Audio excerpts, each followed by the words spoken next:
Hello, Paul again here from EMD Automotive. We have stripped down the actual cam covers for the actual on the bank 1 and bank 2. As you can see, everything have to come off.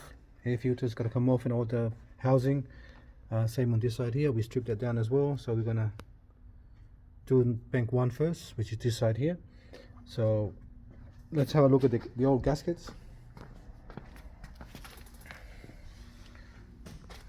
So you can see the gaskets are all squashed, especially on this side. If you see it, it's hard to see now because we took it out, but on the side that's going to go on the front, like this side here, was already squashed there.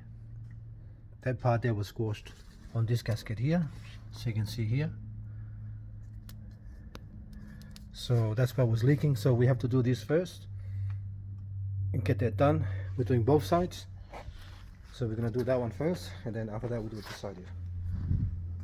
Alright, we already done the front sensor as well. That's already done already, so we're gonna finish all this and then we'll start the car up and then do another video to make sure it's not leaking. Alright, thanks for watching and please subscribe.